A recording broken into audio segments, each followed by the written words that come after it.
Hey friend, John McLennan here, and in this video you're going to learn how to play Sweet Dreams as recorded by the Eurythmics on guitar. Now this song, of course, is very keyboard and synth oriented, so what I did was take a lot of those classic keyboard parts and sort of the main riff and transferred it over so you can have a way of playing this on guitar. Now this song has 3 main sections to it. I'm going to break them all down for you step by step.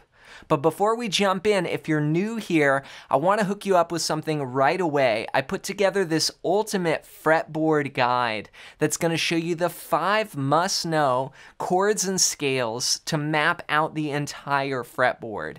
And this is a system for basically thinking about the guitar neck and organizing all the notes and the chords and scales together. And I use this every day when I'm playing anything on guitar, whether it's a rhythm part or taking a solo or playing a riff like what we're going to do in today's video.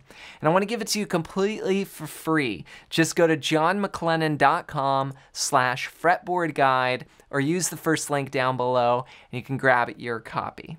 All right, well with that said, let's break down this song. Let's break down how to play Sweet Dreams as recorded by the Eurythmics on guitar. Now there's 3 parts we need to learn. We're going to start off with the classic main riff.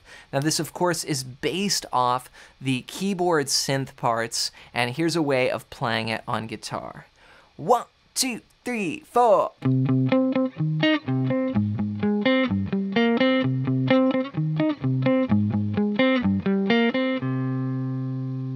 It's just a 2-bar riff here, and what we're doing is we're moving between a couple chords. We're implying these chords. These are what the keyboards are playing underneath.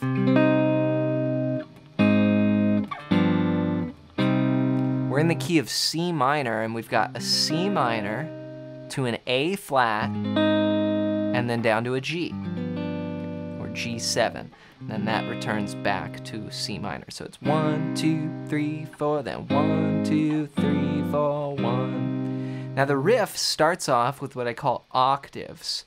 And we're going to begin on this C note, 3rd fret of the 5th string. Then we'll jump up to the octave up C, which is on the 5th fret of the 3rd string. We're going to play twice on each note.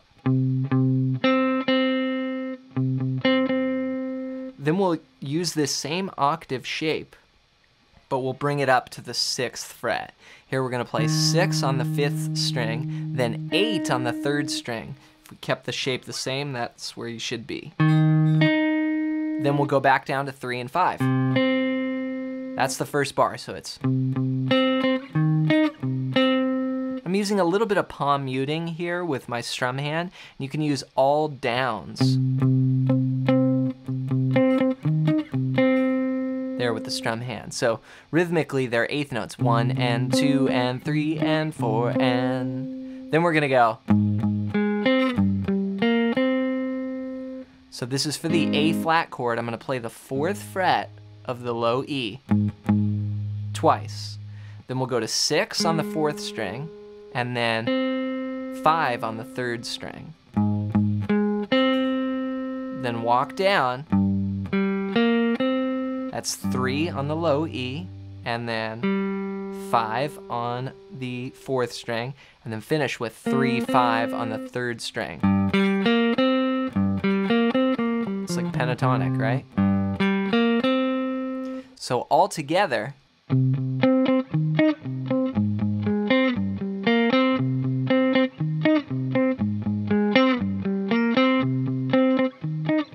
all 8th notes, 1 and 2 and 3 and 4 and 1 and 2 and 3 and 4 and 1 and 2 and 3 and 4 and... So that's the majority of the tune, is that main riff. Again, the chords implied there, C minor, A flat, G. Then for the next section, the B section, this is where the vocals start doing these oohs. We've got a 6-bar phrase. Here we're gonna play.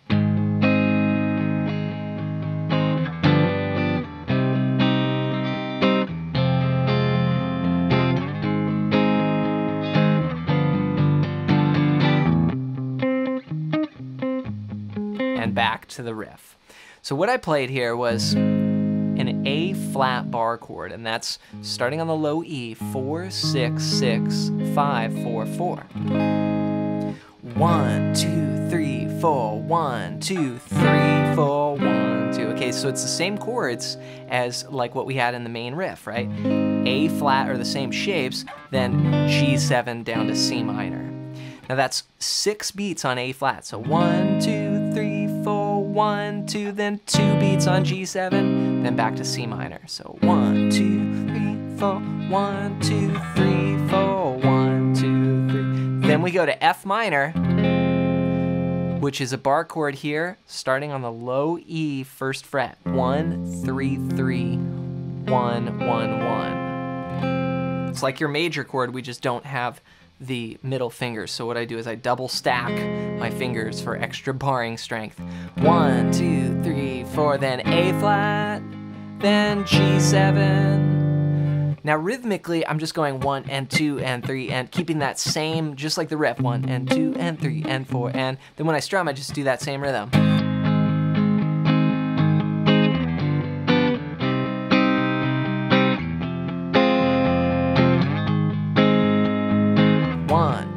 Back to the riff and... Okay, so that's a 6-bar phrase there for the B section. Now the only other part you need to learn is the C section, and that's where the vocals go. Hold your head up. This is a 2-chord progression here. Here's what we're gonna play.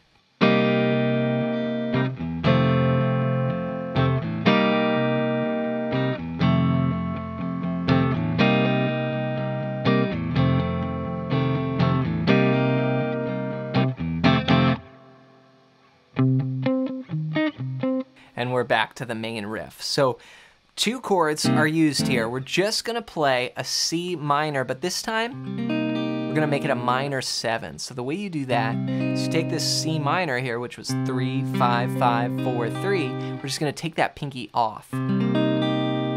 Get slightly more of a jazzier sound to it, a minor 7th. 1, 2, 3, 4. Then we're gonna go to F7. Which is just like the G7 chord we learned, but now on the first fret. 2, 3, 4, 1, 2, 3, 4. We're gonna do this 4 times. But on the last time, we're gonna have this little rhythm, 2, 3, 4, 1, and what you do is you just hit that F7 twice. You could do 2 down strums, 1, and you just get off. So 1, 2, 3, 4, again, this is like hold your head up. It's the 3rd time. Here's the last time. 1 and 2 and 3 and 4 and 1 and 2 and 3 and 4 and riff. Then the tune just fades out on that classic riff. So make sure you've got down those 3 sections, the main riff, the B section, and then that C section with the fun little break that happens at the end of that. Then when you're ready, go and play it along with the recording and try and put it all together. Now you may have to slow it down, that's okay. Start at a slower tempo that you can play it accurately, then over time you can bump it up. And to help you put this together even more, be sure to pick up my ultimate fretboard guide at the first link down below. And this is going to show you basically how I think about the guitar neck, the 5 chords and scales that I use to play in any style and in any key anywhere on the neck. And I want to give it to you completely for free. Just go to johnmclennan.com/fretboard guide or use the first link down below. Before you go, I want to hear from you. Leave a comment and let me know your #1 struggle with guitar right now. What do you wish that I could answer here on the channel? Just comment it down below and then I can make some future videos helping you out. As always, thanks for your support with the videos and we'll see you in another one real soon.